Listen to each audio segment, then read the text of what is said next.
হুজুর বড় মানুষ, হুজুর আমার দিক না চায় ভালো লাগে, কথা কয় না। দেখবেন এই যে ভোট আসছে না, ওনারা ভোট চাইলে কোনো দোষ নাই। হুজুর যদি খালি কয় আল্লাহর আইন চাই, সত্যকে শাসন চাই, তখন দেখবেন সরাই নান্না করবো যে হুজুরকে ভোটটা চাইছে, কথা কয় না। দেখি কথা করবো না, মনে করবো হেলি হেই করে ফেলবো। বিশ্বাস করেন, মাদক মুক্ত সমাজ গঠন করা যাবে না, দুর্নীতি মুক্ত সমাজ গঠন করা যাবে না।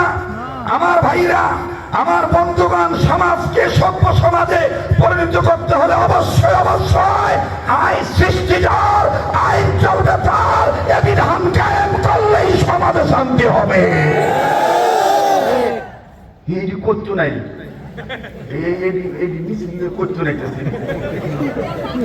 এতক্ষণ কই আছে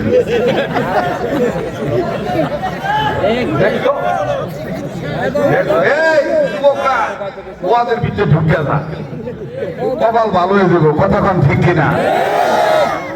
বাবা রে বাবা, দেখবেন যে ভোট চাওয়ার সময় হুজুরা ভোট চাইলে হুজুর, আর ওনারা যদি ভোট চায় দোষ নাই, দেখবেন উঠে করবো যে আমারও যদি আপনারা ক্ষমতা দেন তাহলে আশা করা যায় এই এলাকার যত বাস আছে ভাড়ায় কাবারি বাঁধা দিব, যত পুষ্কুনি আছে ভরাই দিব, মাইয়া লোকের কান সেদ্রি করে পুরুষ লোকের কান সেদ্রি করে দুল ভরাই দিব, ঘাস কাটটা বোঝা বাঁধবো। হ্যাঁ, আমি বড় লোকের খেতা বালিশ, গরিবের সিরা খেতা, ইত্যাদি ইত্যাদি। আবার দেখবেন এক নেতা সেদিন হঠাৎ করে কয়ে এলেছে, আপনারা তো আমার চেনেন না, আমি ঢাকায় বিজনেসম্যান হিসাবে বেশি ব্যস্ত থাকি, হিজে ভেরি ভেরি বিজি ম্যান, মানে বহুত করতে আছে। তার পাশে বয়ে রয়েছে, সবাই মনে করছে যে আমি মনে কথা কইতে পারি না, বলেন নাই। সবাই হট করে উঠে কয়ে এলেছে, দোয়া করবেন আল্লাহ রহমত, আমাদের এই পরিমাণ সম্পদ এখন দিছে, হ্যাঁ, আমাদের 4টা পুকুরের মধ্যে আমরা 3তলা বাড়ি বানাইছি। জনগণ তো এই কেমন কথা কইল, 3টা পুকুরের মধ্যে আবার পুকুরের মধ্যে 3তলা বাড়ি বানাই কেমন কথা কইতে যে আউলে এলেছে আর কি, কবো যে পুকুর ভরাট করে বাড়ি বানাইছি 3তলা, এটা না কইয়া কয়ে এলেছে 3টা পুকুরের মধ্যে 3তলা বাড়ি বানাইছি, কথা কয় না। আমার বন্ধুগণ, এই ধরনের কিছু লোক আছে দেখবেন বাপ মার সাথে বেশি বোঝে। যেমন এক লোকে বিয়ে করছে, ও একটা জন্ম দিছে আল্লাহ রহমতে, 11-12 বছর বয়স হয়েছে, মায়ের মা ঠিক কয়, আব্বার আব্বা কয় না।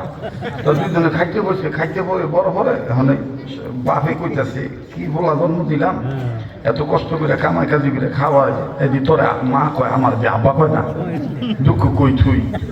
বেটি কয় ঠিক আছে, টেনশন করেন না, হ্যাঁ তুই একটু বেদব টাইপের, হ্যাঁ আজকে আহুক আমি হ্যাঁ জিগামু, হ্যাঁ আপনার আব্বা কয় না কি লিখা। এবার আইসে সামরা, আইসে পরে মানে টান বারাংশ আর কি, ফুলটা আবার স্টেক করা তো, আইয়া বাইকে ঢুকে লালা লালা গান গাইয়া ভিতরে ঢুকবো। এই মুহূর্তে আব্বা আর মায় বারান্দার মধ্যে বয়ে রয়েছে, তো মায়ের দিকে গেছে, হ্যাঁ খারাপ এই তোর বাপে তোরে কষ্ট করে কামাই করে খাওয়ায় না, খাওয়াই তো, তা তুই আব্বা কষ্ট না কেন? ছেড়ে ভোট করে করতেছে, আব্বার কষ্টের কামাই কি খালি আমি একা খাই, তুমি খাও না?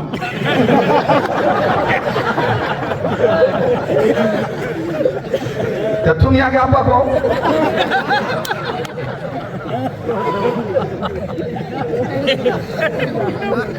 খালি শরীয়তপুরি মানে আর কোন কথাবার্তা, কথা কোন ঠিক না। আব্বার কষ্টের কামাই আগে খালি আমি একলা খাই, তুমি খাও না?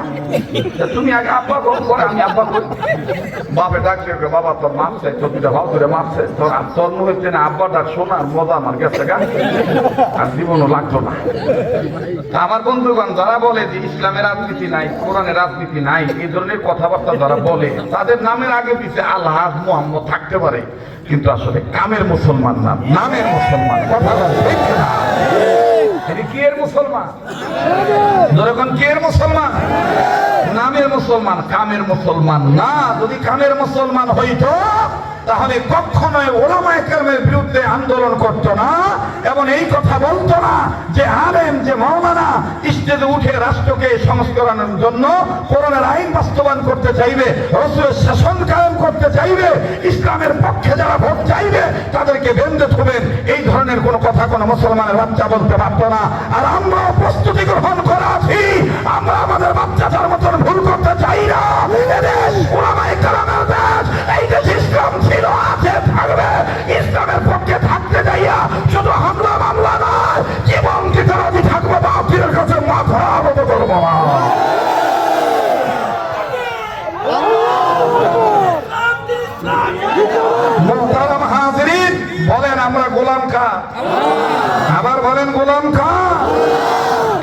ইসলামের পক্ষে থাকলে সম্মান বাড়িয়ে দিবে কে? বলেন না কে?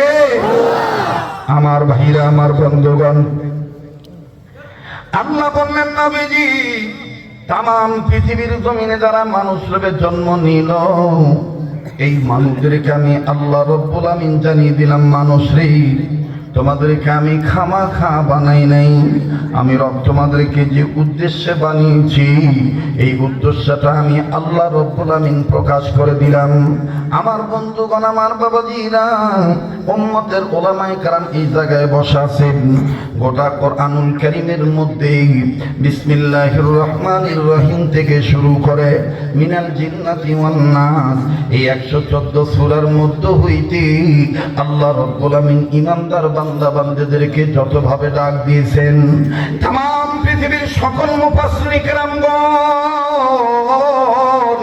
একমত হয়ে বলেছেন, বিশেষ করে মাওলানা আব্দুল মাজিদ দুনিয়াবাদী রাহমাতুল্লাহি আলাইহি, আমার বন্ধুগণ কাজী সানাউল্লাহ পানিপতি রাহমাতুল্লাহি আলাইহি, আল্লামা মরহুম সাইয়্যিদ কুতুব শহীদ রাহমাতুল্লাহি আলাইহি, আমার ভাইরা মুফতি মুহাম্মদ শফি রাহমাতুল্লাহি আলাইহি সহ সমস্ত মুফাসসিরিন কেরাম একমত হয়ে বলেছেন, পৃথিবীর সকল ঈমানদার বান্দা বান্দীদেরকে আমার আল্লাহ দুই ভাবে ডাক দিয়েছেন। জোরে কোন সুবহানাল্লাহ। আল্লাহ কোথাও কোথাও ঈমানদার বান্দা বান্দীদেরকে ডাক দিয়ে বলেছেন, ইয়া আইয়ুহাল্লাযীনা আমানু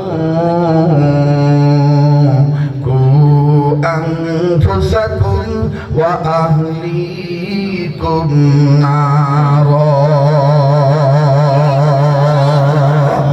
আওয়াজ দিয়ে বলেন না আল্লাহু আকবার। আবার বলেন না আল্লাহু আকবার।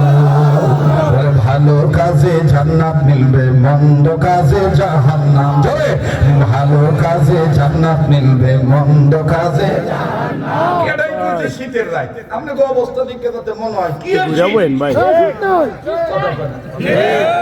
মাথা একটু ঘুরাবেন। এটাই কিছু গভীর রাত, মনে হবে এটা সন্ধ্যা রাত। আজকের অবস্থাটা কিন্তু এইরকমই হইতেছে আস্তে আস্তে, ঠিক না? অনেকে ভাবছে হুজুর আইবো না।